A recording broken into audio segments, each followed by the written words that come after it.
Ketika kita sudah mempelajari namanya fikih, ya, kita sudah mengamalkan, maka yang kita lakukan adalah jangan lagi kita membahas pertentangan. Kalau sekarang orang berhutang itu seolah menjadi kewajiban. Bahkan transaksi kalau tidak berhutang tidak nyaman. Pertanyaannya sekarang, bagaimana Al-Quran HP ini ketika dibuka menjadi Al-Quran? Apakah ini sebagai mushaf?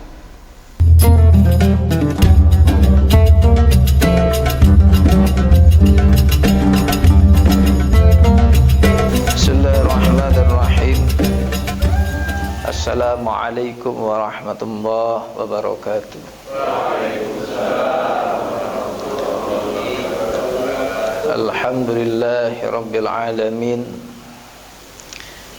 Wassalatu wassalamu ala asyrafil anbiya'i wal mursalin Sayyidina Muhammadin wa ala alihi wa sahbihi ajma'in.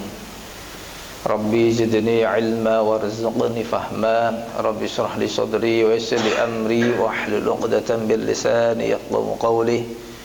Allahumma ij'alna khalisatan wajhal karim. Allahumma ij'alna khalisatan wajhal karim. Allahumma ij'alna khalisatan wajhal karim. Amma ba'd. Para hadirin rahimakumullah, baik yang berada di Masjid Nurul Hidayah maupun followers daripada Kafnun Channel. Alhamdulillah, segala puji syukur milik Allah yang telah memberikan banyak nikmat kepada kita, terutama nikmat Islam yang tidak bisa digantikan dengan nikmat apapun. Dengan Islam kita bisa mengenal Allah. Dengan Islam kita bisa mempererat hubungan ukhuwah, persaudaraan di antara kita. Dengan Islam kita menjadi hidup yang lebih baik, dan seterusnya. Mudah-mudahan amal ibadah kita senantiasa diterima oleh Allah Subhanahu wa taala. Salawat serta salam mudah-mudahan tetap terlimpahkan kepada junjungan Nabi besar Muhammad SAW. Mudah-mudahan kita semua termasuk golongan umat yang mendapatkan syafaat dari baginda Rasulullah SAW. Para hadirin rahimakumullah, hari ini adalah pengajian perdana, ya, tema yang diembankan kepada kami itu tentang seputar fikih. Kemarin Pak Andi, ya, dia mana hadir orangnya? Pak Andi kemarin WA saya, ini temanya apa? Saya jawab fikih. Bagus Pak. Ya, mudah-mudahan bermanfaat. Kajian kita ini membawa kemaslahatan, menambah ilmu dan meningkatkan iman. Karena sesuatu yang mustahil ketika orang mengaku saya orang yang berusaha meningkatkan iman dan takwa, dan ini kan juga termasuk sesuatu yang disampaikan dalam setiap khutbah Jum'ah oleh khatib, bahkan termasuk rukun khutbah. Tetapi suatu kemustahilan ketika seorang itu ingin meningkatkan iman takwa tapi enggan untuk thalabul ilm, enggan untuk mencari ilmu. Ibarat tanaman, dia tidak pernah disiram, tidak pernah dipupuk, bagaimana dia akan hidup sehat? Ya, maka dari itu ini merupakan salah satu upaya dari Masjid Nurul Hidayah untuk memberikan fasilitas kepada kita, memudahkan kepada kita untuk kita ini memupuk iman dengan cara menambah ilmu pengetahuan, terutama ilmu-ilmu syariat. Para hadirin rahimakumullah, fikih, hidup kita itu tidak bisa lepas dari fikih. Semua gerak-gerik kita itu selalu berkaitan dengan fikih. Kita mau beribadah itu harus mengikatkan diri dengan fikih. Kita bermuamalah pun sama, kita harus mengikatkan diri kita dengan fikih. Kenapa? Karena fikih ini merupakan salah satu cara agar kita dapat beribadah, agar kita dapat bermuamalah sesuai dengan yang diridai oleh Allah Subhanahu wa ta'ala. Kenapa kita perlu fikih?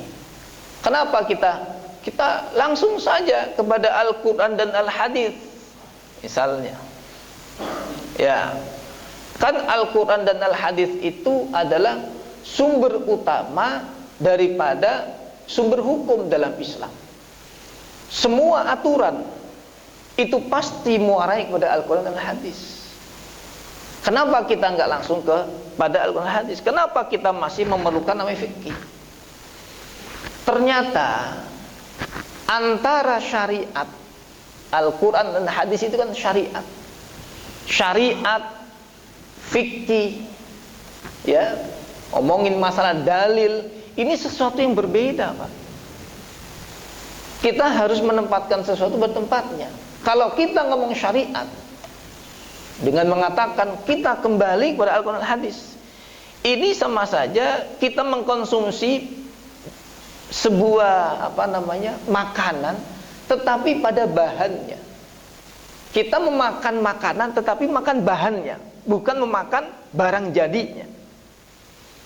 Ya, ibaratnya pilih mana? Makan donat atau makan tepung?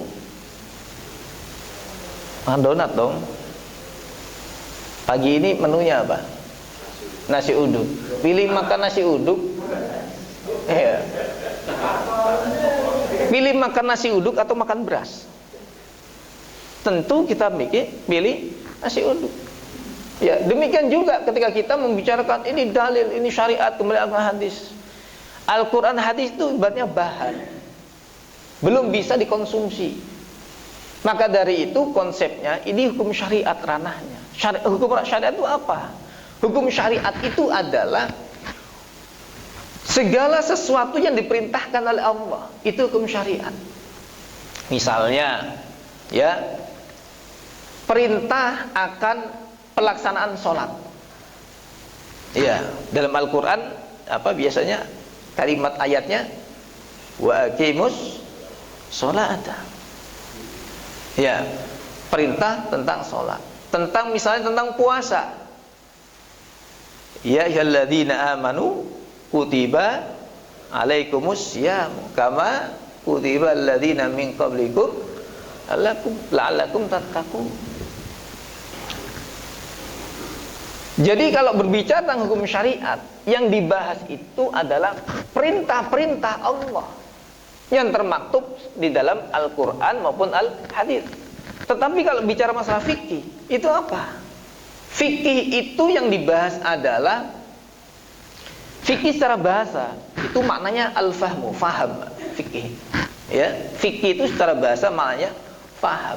Secara istilah adalah memahami segala pendapat yang diistihadkan, diistinbatkan oleh para ulama. Ya, dalam hal ini mazhab al-arba'ah, ya, berkaitan dengan hukum-hukum yang bersumber dari Al-Quran maupun Al-Hadis maupun ijma' atau qiyas. Itu namanya fikih. Jadi fikih sekali lagi memahami tentang ijtihad atau istinbat ulama terhadap penemuan hukum yang bersandar pada Al-Quran dan Al-Hadis, ijma' atau qiyas. Jadi ranahnya fikih itu masalah mengetahui hukum taklif yang dibebankan kepada kita. Itu fikih. Jadi mengetahui hukum, Pak. Ini boleh atau tidak, ini halal atau haram, atau ini tata cara beribadahnya, cara sholat itu seperti ini. Itu semuanya ranahnya ada di konteks fikih. Jadi kita ini bersyukur, kita ini termasuk orang-orang yang bukan kategori orang-orang yang mumpuni dalam bidang masalah tafsir, ilmu bahasa, ilmu nasakh wa mansukh, ilmu ulumul Quran, ilmu hadis. Kita tidak mumpuni itu, maka kelas kita hari ini adalah masih apa? Taklid, Pak. Ya, taklid. Kita ini ikut-ikutan. Di mana para ulama itu sudah membahas, ya, Sebetulnya mazhab itu banyak sekali. Tidak hanya mazhab Hanafi, mazhab Maliki, Imam Syafi'i, ya Imam Hambali, tidak cuma itu, banyak sekali. Cuman yang diakui kelengkapannya itu 4 ini. Sehingga 4 ini menjadi populer. Ya, 4 ini menjadi perkara yang layak untuk kemudian diikuti. Kemudian, ya, kalau fikih ini membahas masalah bagaimana tata cara beribadah, bagaimana kita mengetahui para ulama beristimbat hukum, ya. Jadi kita sekarang tinggal memakai, kita sebagai user. Jadi nggak perlu kita mau mengatakan ini ada dalilnya apa enggak. Nggak perlu. Kita sebagai pengikut kepada para ulama, tapi ulama yang benar, Pak, bukan ulama al-ngawuru, ya. Bahaya. Ya.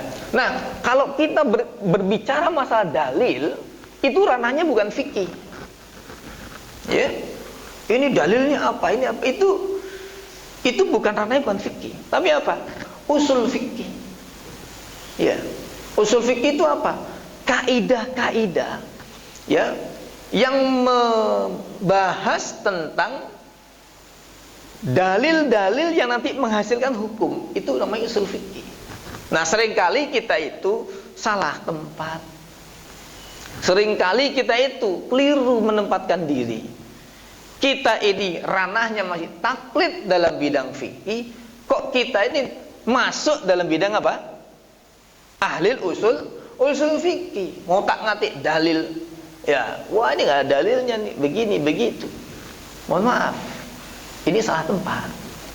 Ya, para hadirin rahimakumullah.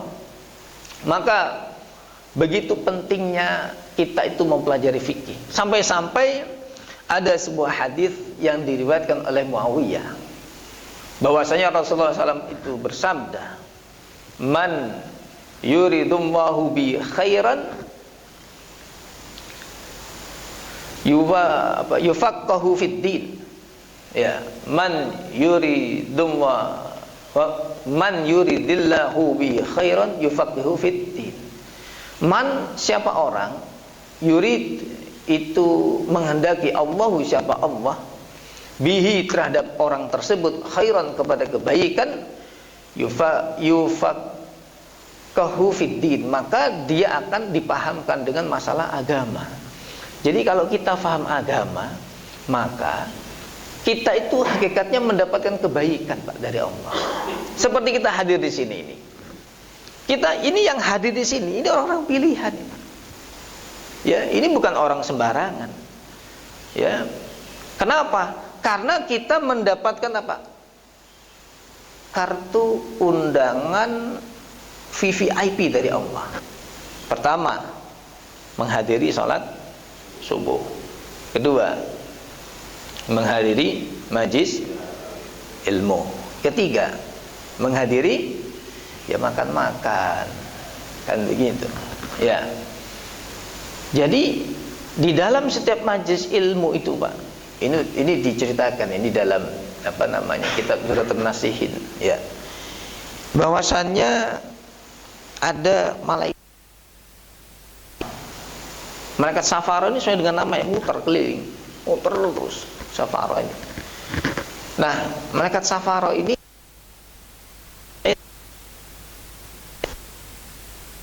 duduk bersama orang-orang yang hadir di majelis ilmu itu.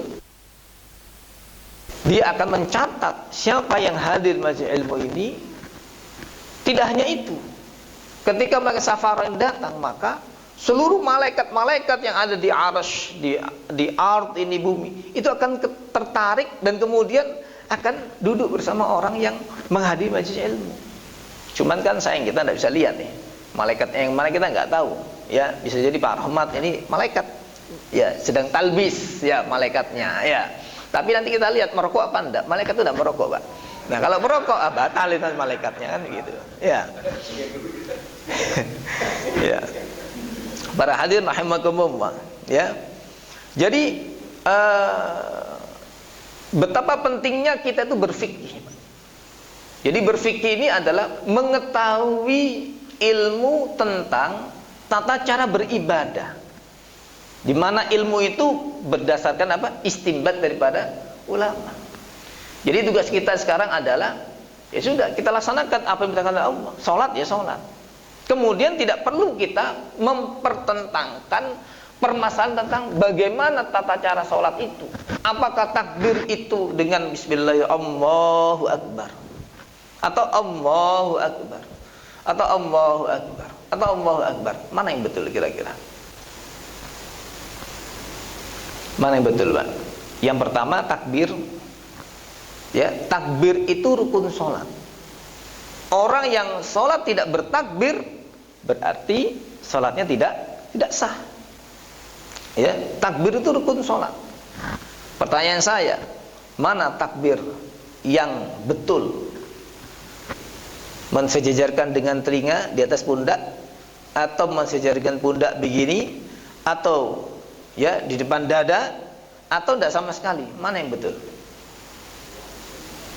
Hah? Kira-kira yang benar yang mana? Takbir. Yang begini betul, yang begini salah. Betul. Yang begini betul. Yang begini Allahu akbar. Betul. Mana? Kira-kira yang betul yang mana? Betul semua. Kenapa? Takbir itu bukan gerakan tangan, Pak. Pengucapan apa? Allahu akbar. Jadi kalau kita sholat tapi diam, hatinya ya tidak bertakbir, mulutnya ya tidak bertakbir, apa yang terjadi? Ya tidak sah, walaupun tangan begini. Ya. Tetapi walaupun tangan tidak bergerak, tapi dia mengucapkan Allahu akbar, sah hukum. Ya. Jadi orang yang berilmu itu tidak akan banyak menyalahkan orang lain. Apa kata Habib Alwi Muhammad Al-Maliki itu? Man kathura ilmu qalla inkaruhu. Man qalla ilmu kathura inkaruhu. Orang yang banyak ilmunya, maka dia tidak akan banyak model. Tidak akan banyak mencela, menyalahkan itu.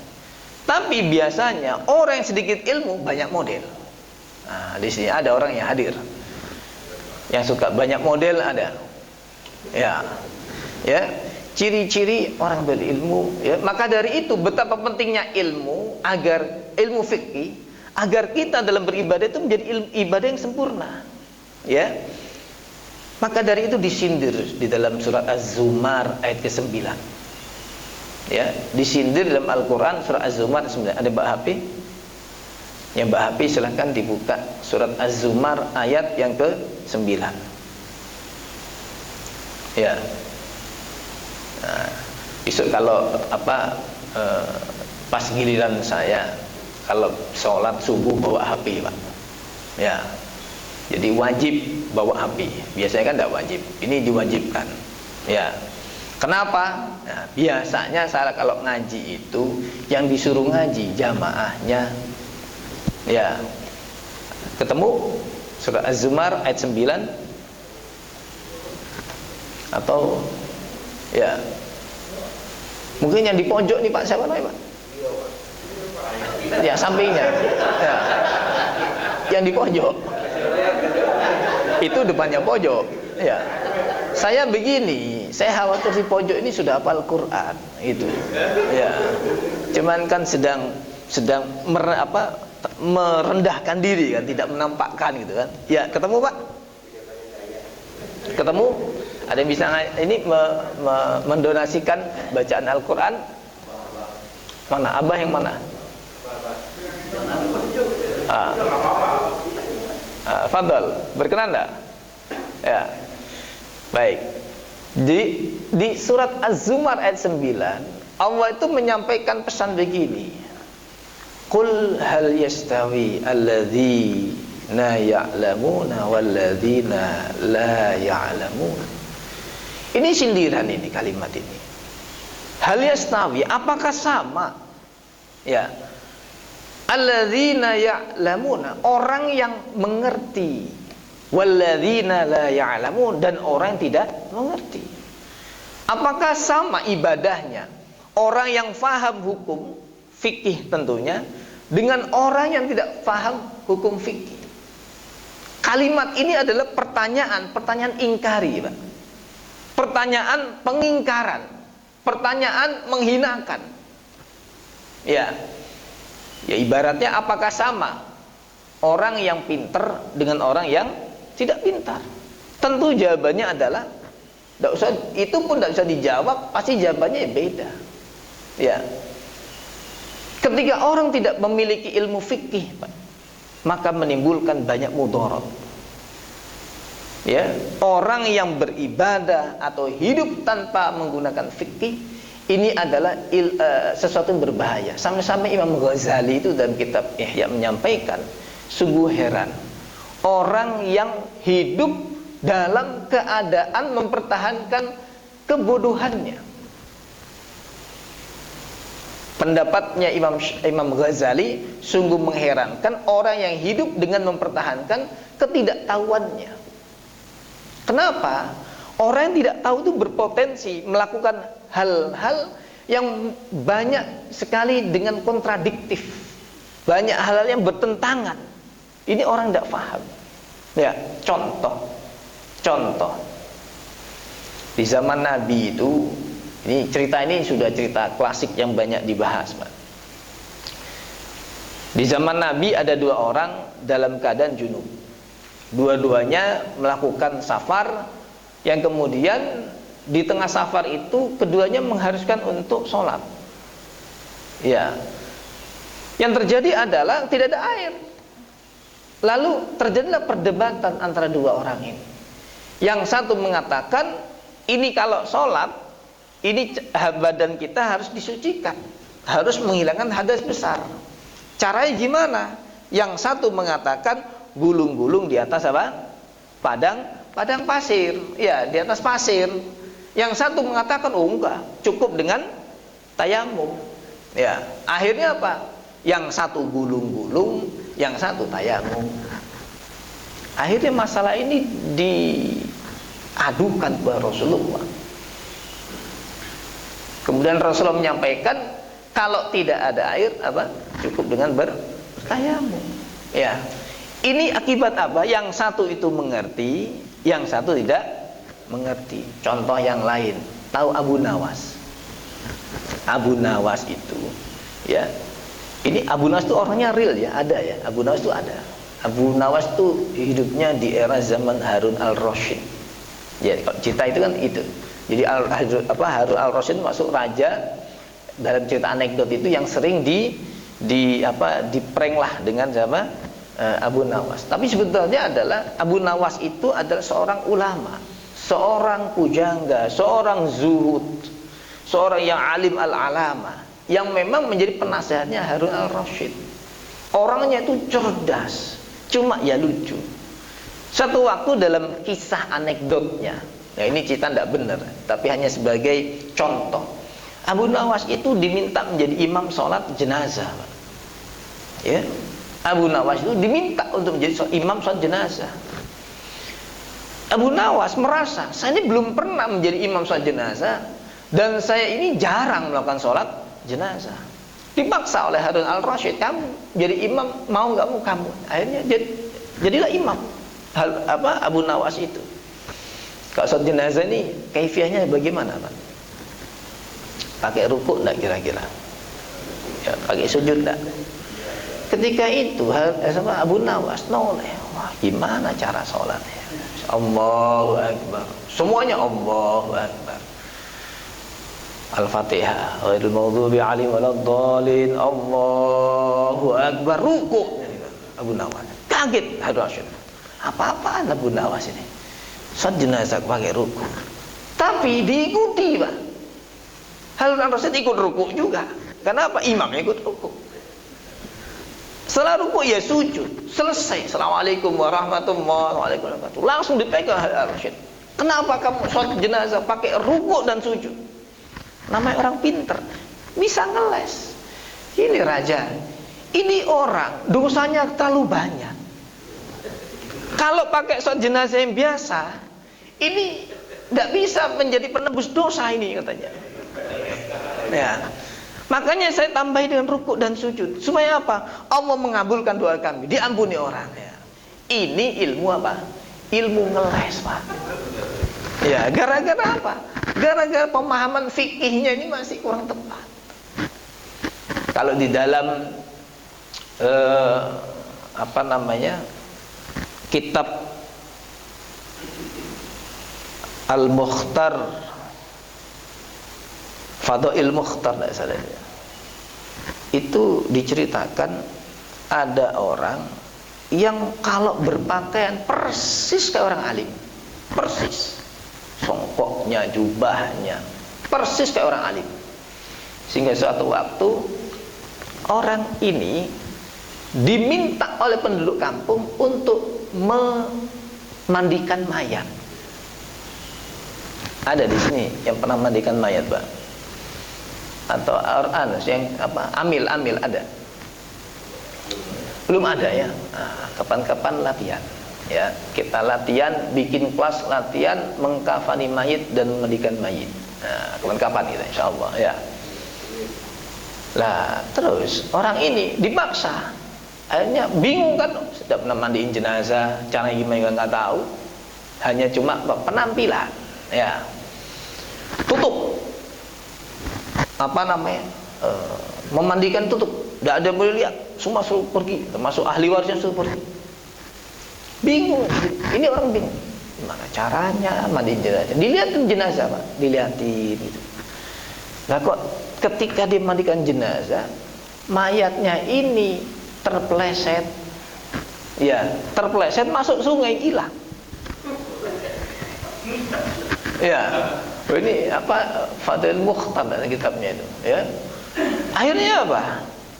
Begitu selesai, keluarganya menunggu, kok lama mandi jenazah. Biasanya setengah jam selesai. Ini kok hampir 1 jam. Akhirnya diintip, kaget, kok hilang jenazahnya. Akhirnya menuntut keluarganya, menuntut. Nah, ilmu ngeles lagi dipakai. Gini, para hadirin katanya.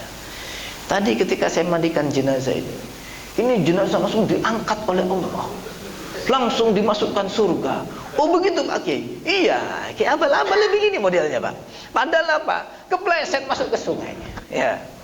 Nah ini bahayanya orang ketika orang itu melakukan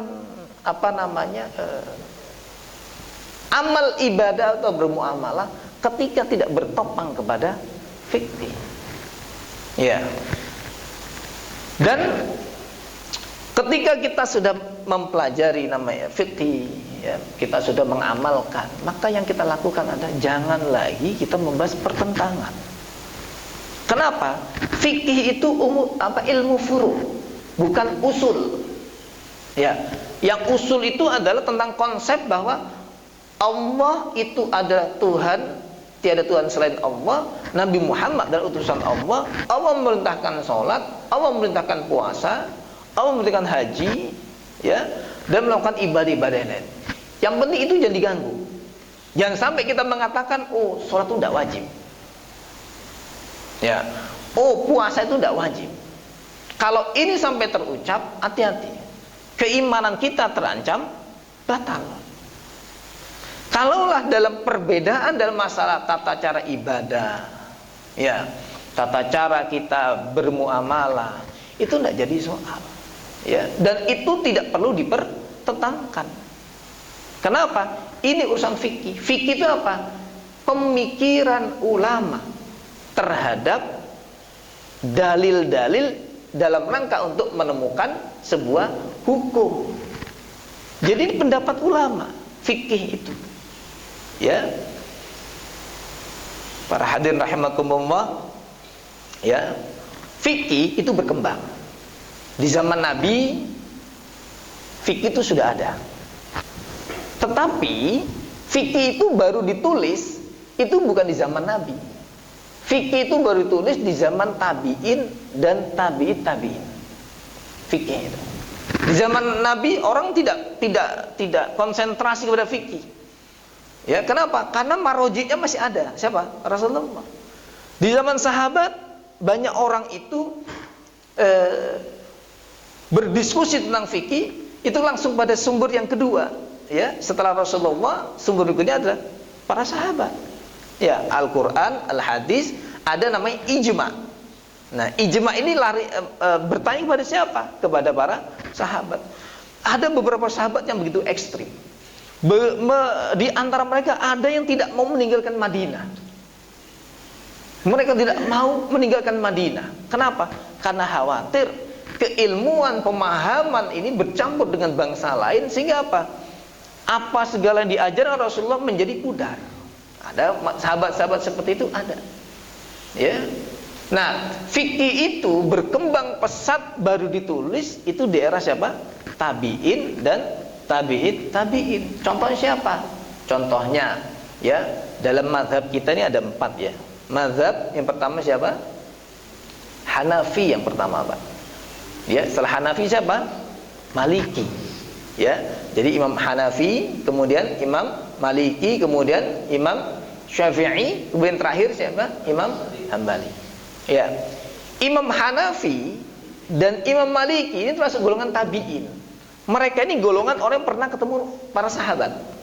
Tetapi Imam Syafi'i dan Imam Hambali ini adalah orang yang generasi tabi'in. Kenapa? Mereka hanya bertemu dengan tabi'in, tapi tidak pernah bertemu dengan sahabat. Ya, di era inilah namanya fikih itu mulai berkembang. Ya, termasuk penulis fikih, kitab fikih itu diantaranya Imam Maliki. Ya, Imam Malik, Pak. Ya, Imam Maliki menulis kitab namanya apa? Al-Muwatta. Ya, kitab Al-Muwatta itu termasuk kitab fikih pertama. Ya, yang dikemas dalam kumpulan-kumpulan hadis. Jadi hadis-hadis yang membahas masalah tentang hukum-hukum ibadah dan hukum muamalah. Itu kitab Muwatta, dan itu kitab fikih pertama. Ya, dan kemudian diteruskan oleh para murid-muridnya Imam Hanafi. Misalnya Syekh Yusuf, ya, misalnya Syekh Muhammad bin Hasan. Ini murid-muridnya Imam Hanafi yang nanti kemudian menjadi gurunya Imam Syafi'i. Ya, jadi Imam Syafi'i itu juga belajar kepada muridnya Imam Hanafi dan kepada Imam Malik. Ya. Jadi kita jangan terlalu meruncingkan, ini tidak ada dalam ini harusnya begini. Tidak perlu. Ya, para hadirin rahimakumullah. Di zaman Imam Syafi'i inilah ilmu fikih semakin berkembang pesat. Imam Syafi'i itu punya murid namanya Imam Hambali. Ya, Imam Hambali itu muridnya, Pak. Satu waktu Imam Syafi'i itu bertamu ke rumahnya Imam Hambali. Imam Hambali punya putri perempuan. Ya, ini jangan curiga kemudian dikawinkan sama Syafi'i. Nah, ya.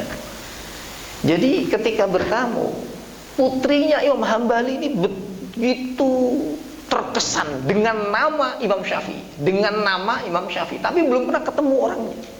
Satu waktu Imam Hambali mengatakan, ini ada tamu Imam Syafi'i, nanti kamu jamu dia. Akhirnya dijamu, Pak. Dikasih makan, kemudian disiapkan tempat tidurnya. Kemudian ketika subuh, Imam Hambali itu memerintahkan putrinya ini untuk apa?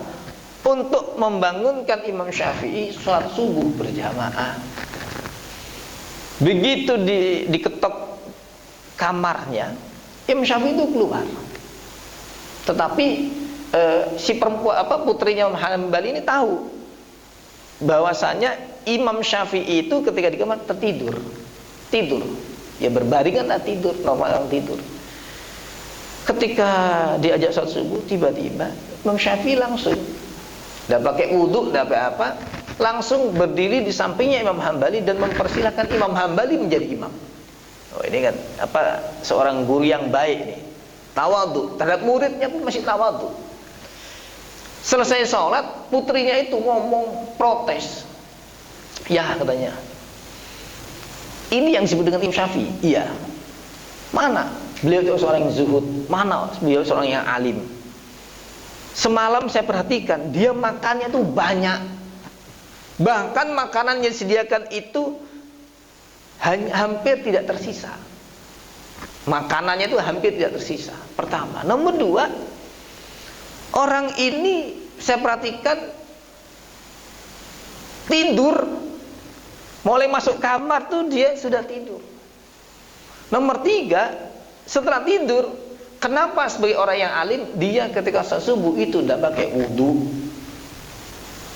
Protes 3 hal. Pertama, makannya banyak. Nomor 2, tidur semalam suntuk. Nomor 3, sholat subuh tidak pakai wudu.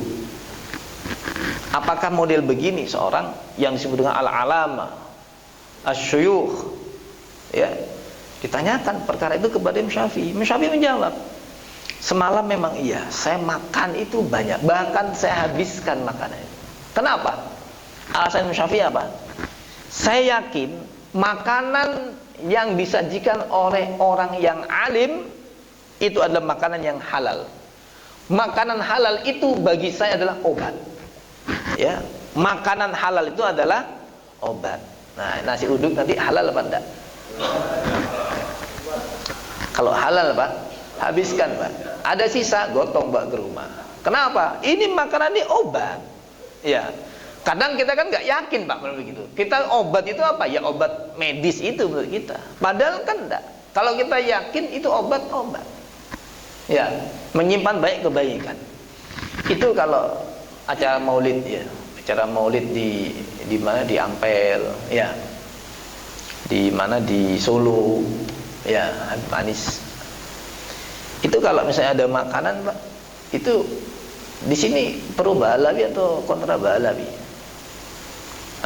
Di sini pro Ba'alawi kontra Ba'alawi masjid ini. Jangan ikut-ikut ya. Ya, kemarin saat Jumat, Pak. Saya saat Jumat kemarin ngobrol santai hampir makan siang sama ketua DKM-nya. Bahas masalah Ba'alawi. Akhirnya apa? Ribut, Pak.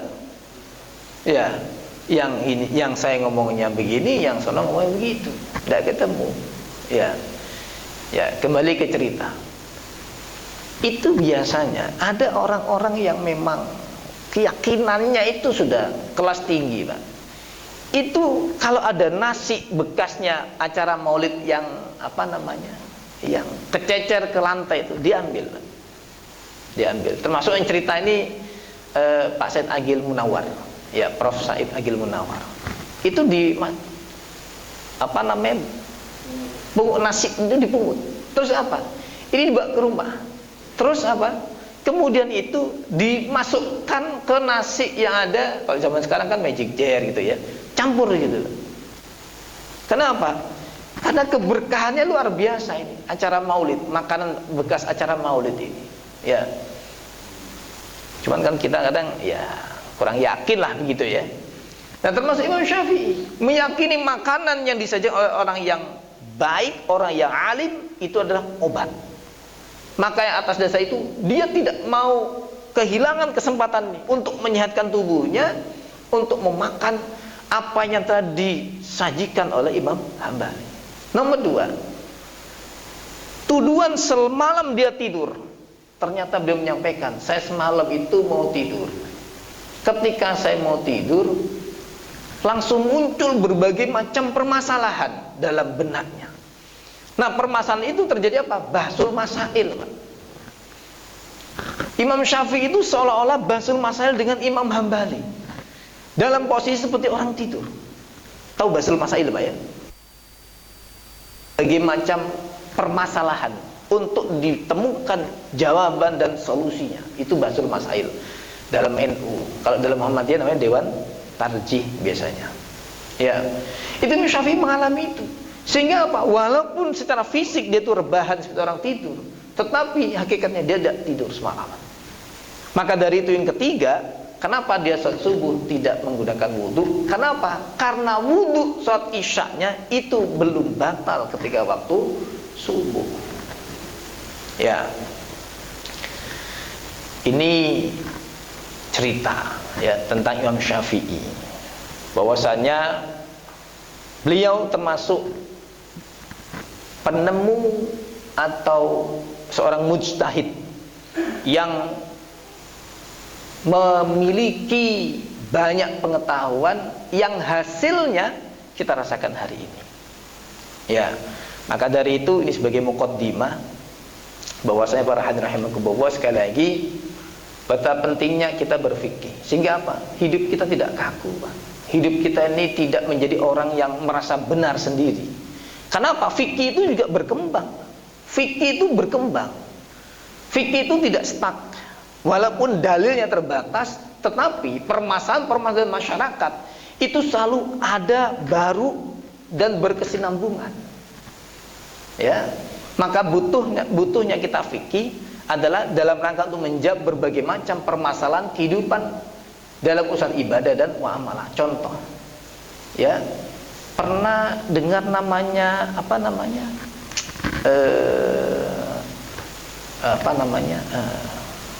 transaksi pakai apa? Forex. Ya, forex, ya. Atau pakai apa satu? Kripto. Ya, membahas masalah kripto dan forex. Ini kemudian menimbulkan tuntutan bagi para ulama untuk berijtihad, menemukan apa? Hukumnya. Ya. Kalau kita mengatakan kita murni kembali kepada al-hadis dan Al-Quran, coba dicari dalilnya forex sama kripto di Al-Quran. Ya, tidak ketemu, Pak. Secara tekstual tidak akan ketemu. Maka kelihayan para ulama ini menemukan bahwasanya ternyata kripto, forex, ya, ini perkara memang yang muncul bahkan menjadi tren di tengah masyarakat. Karena dianggap transaksinya lebih mudah, lebih aman, dan lebih bisa untuk aset di masa depan. Ternyata potensi transaksi menggunakan kripto dengan cara model kripto atau dengan forex ini mudorotnya lebih banyak. Ya, lebih banyak, sehingga dimunculkan fatwa oleh MUI haram. Ini fikih. Ya, kalau sudah mau haram sudah selesai. Samina wa ta'na saja. Ya. Walaupun ada ikhtilaf ulama masalah ini, tapi kita di sini memiliki panutan. Ya, panutan kita ya di antara para ulama yang duduk di MUI, ya, atau di PBNU atau di Muhammadiyah. Kemudian contoh lagi, Pak, fikih itu berkembang. Kalau dulu tahun 80-90, kalau ada laki-laki istri kita lah, ya, boncengan dengan laki-laki lain, ganta-ganti lagi, kira-kira marah enggak suaminya? Hah? Iya. Oh, dibacok kan? Ya. Tapi zaman sekarang, Pak, ini fikihnya beda, malah disuruh kan? Naik gojek. Coba ini terjadi di era tahun 80-an. Nggak pernah kenal, nggak pernah ketemu, kok tiba-tiba boncengan? Ya tadi, ya di antaranya tadi itu, ya, kapak bertindak, kan begitu. Ya, tapi kalau zaman sekarang malah disuruh, Pak. Ya, udah naik gojek aja lah kamu. Loh, gojek ini siapa gitu kan? Adiknya bukan, ini siapa? Tapi malah disuruh. Kenapa? Karena di sana dianggap ada kemaslahatan. Sehingga apa? Berubah. Sama-sama boncengan, laki perempuan, bukan mahram, ya. Tetapi karena kondisi fikih, ya, kondisi keadaan dan kemudian fikih muncul, ya, mengatakan bahwa oh itu tidak masalah, boleh, ya, selama tidak melanggar aturan syariat. Contoh lagi, ya, ada yang senang hutang nggak di sini? Hobinya apa? Hutang. Ya, jadi sampai-sampai hidupnya tidak bisa lepas dari hutang. Ya, di zaman era tahun 90, Pak, ya 90 lah, orang setiap bertransaksi dan berhutang ini kayaknya menjadi suatu tabu, Pak. Dicatat lagi berapa, kemarin ambil gula 5.000 tulis gitu kan. Kalau sekarang orang berhutang itu seolah-olah menjadi kewajiban. Bahkan transaksi kalau tidak berhutang tidak nyaman. Apa itu? Menggunakan kartu kredit. Kartu kredit itu utang, Pak. Iya kan? Orang justru merasa lebih nyaman dengan kartu kredit. Kenapa? Tidak perlu bawa cash.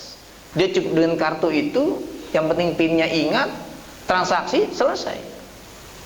Ya. Dan banyak hal-hal lain yang mengalami ilmu fikih itu berkembang. Ya, perkembangan cukup pesat. Misalnya apa lagi kira-kira? Yang dulu begini, sekarang kok begitu? Ya, contoh ini, Pak. HP. Ya, HP.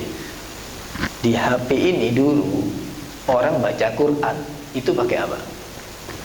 Pakai mushaf, Pak. Ya, bahkan akan mencolok dan nampak. Ya, orang baca Quran membuka Al-Quran. Sekarang cukup dengan apa? Buka aplikasi. Aplikasi sudah naik apa? MRT duduk. Seolah-olah buka YouTube, padahal apa? Dari ngaji dia. Nah, misalnya begitu, misal ya. Berarti kan mengalami perkembangan. Nah, pertanyaannya sekarang, bagaimana Al-Quran HP ini ketika dibuka menjadi Al-Quran? Apakah ini sebagai mushaf? Ya. Apakah ketika kita buka YouTube, apakah ini statusnya sebagai HP? Ketika kita buka Al-Quran, apakah HP berubah menjadi mushaf? Ya. Nah, ini perlu apa namanya kehati-hatian, perlu pemikiran, perlu namanya fikih untuk menggunakan HP. Kalau lagi buka Quran, Pak, ya, buka Quran, maka statusnya HP ini berubah menjadi mushaf. Contoh lah, ini bisa kelihatan dari kita. Ini saya lagi buka Quran nih. Ya, ini mushaf ini. Ya, ini mushaf. Berarti kalau mushaf, boleh nggak kita megang dalam keadaan tidak berwudu? Nggak boleh. Jadi megang HP ini bisa menjadikan orang harus berwudu pegang HP. Ya, kenapa? Karena ini sedang berubah menjadi apa? Menjadi Al-Quran, jadi mushaf. Tapi kalau sekarang misalnya, saya misalnya sekarang buka Google. Ya, sama-sama kan, medianya sama nih. Ya, apakah saya berwudu? Ya enggak. Kenapa? Karena ini adalah tidak lagi menjadi Al-Quran. Ya. Nah, ini makanya pentingnya berfikih itu agar kita lebih berhati-hati dan lebih nikmat. Ya, lebih mudah dalam menjalankan hukum syariat. Ya, orang yang memahami ilmu itu hidupnya tenang, Pak, tidak bingung. Ya, contoh lagi. Saya beli sepeda motor menggunakan cara kredit. Kalau saya bayar cash, harganya berapa? 20 juta misalnya. Kalau saya kredit, harganya berapa? Ya, bisa 30, 40. Pertanyaannya, apakah transaksi ini masuk riba?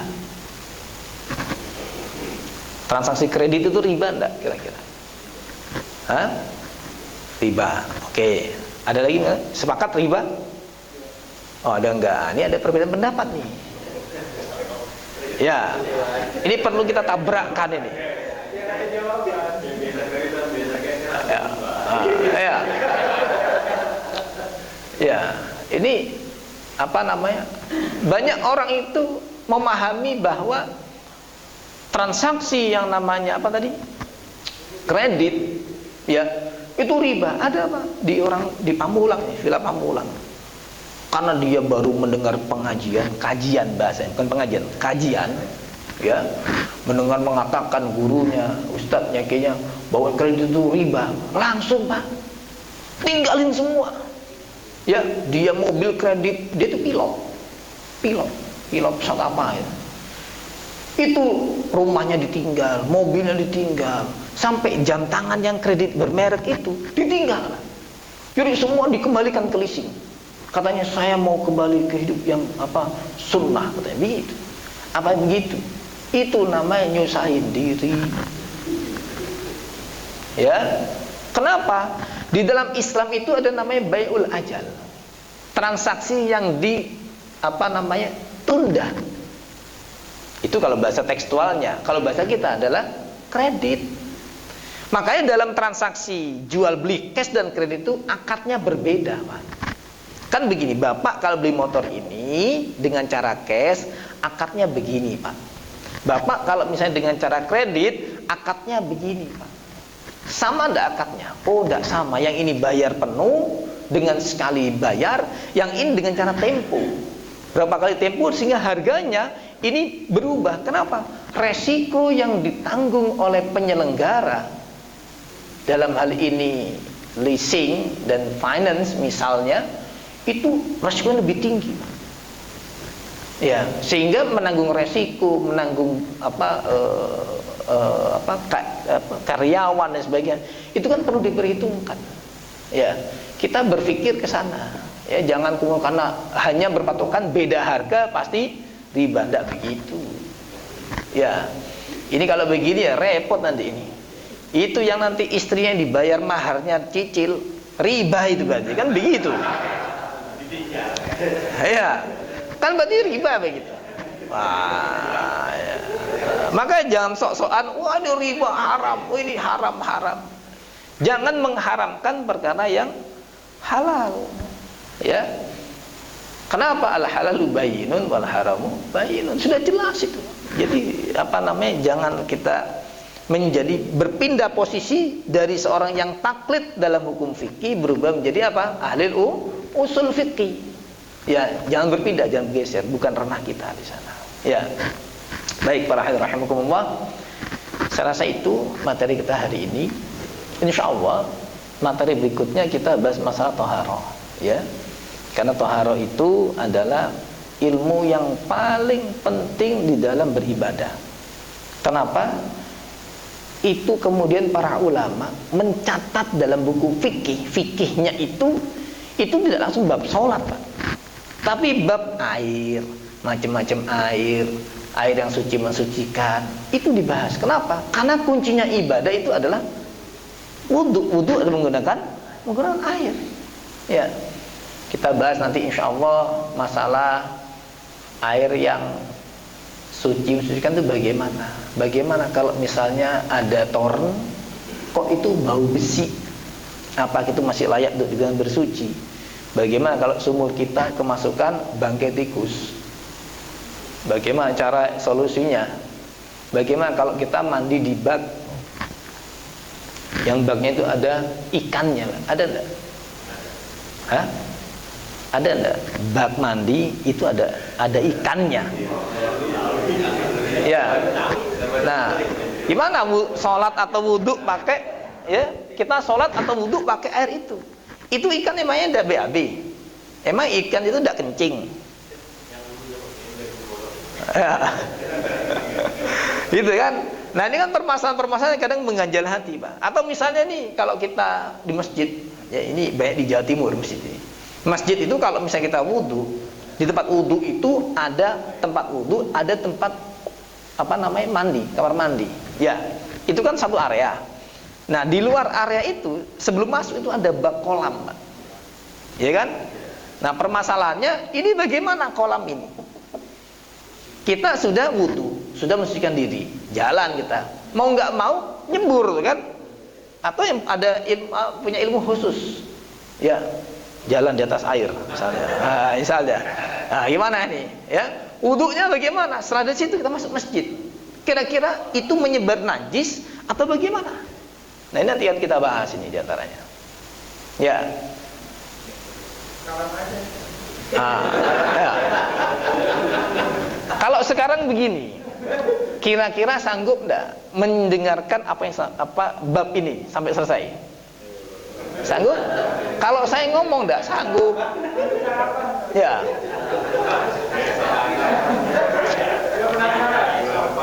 Ya, nah ini supaya sabar dulu ya. Nah, ini saya memancing masalah aja supaya nanti datang lagi, maksudnya begitu, ya. Termasuk diantaranya, atau nanti itu ada, ya, diingetin ya pertanyaan-pertanyaan tadi saya itu, ya. Tadi masalah apa tadi? Masalah air, masalah permasalahan-permasalahannya, torennya ada, bau besi, sumur yang bau apa ketiban bangkai ya, terus kolam mandi yang ada ikannya ya. Kalau misalnya Pak ada kolam Pak, kolam renang nih ya, ada enggak yang pengalaman di kolam daripada kita kencing kamar mandi udahlah di situ? Ada enggak begitu? Nah ini terus kemudian saya ini ceritanya mau wudhu Pak, wudhunya pakai kolam, air kolam itu misalnya, ya kolam renang itu, dimana ternyata diam-diam Pak Rahmat misalnya di pojok ngapain gitu kan ya, oh ternyata ya memang mau renang maksudnya begitu ya. Apa kita boleh enggak wudhu dengan air itu? Nah ini permasalahan-permasalahan yang insya Allah akan kita bahas ya. Baik, ada pertanyaan? Cukup ya? Nah, cukup ya. Alhamdulillah kalau sudah cukup. Saya kalau ada saya begini Pak, ada pertanyaan cukup, hati saya tuh lega gitu Pak. Kenapa? Ini pertanyaannya kadang simple tapi rumit jawabannya biasanya. Ya. Baik, terima kasih atas perhatiannya ya. Mohon maaf apabila salah kata, mudah-mudahan bermanfaat, menambah ilmu dan meningkatkan iman kita. Salah satu caranya adalah dengan talabul ilm. Mudah-mudahan apa yang kita lakukan diridhai oleh Allah. Mudah-mudahan semuanya mendapat manfaat dan keberkahan. Mudah-mudahan semuanya nanti dijadikan ukhuwah fid dunya wal akhirah. Mudah-mudahan semua nanti diwafatkan dalam husnul khatimah. Amin ya rabbal alamin. Bismillahirrahmanirrahim. Allahumma fa'alna ma 'allamtana wa 'allimna ma yanfa'u rabbi zidni 'ilma warzuqni fahma walhamdulillahi kulli halin wa na'udzu min an-nari wa sallallahu alhamdulillahi rabbil alamin. Alafu minkum wa 'alamis shawab. Assalamualaikum warahmatullahi wabarakatuh.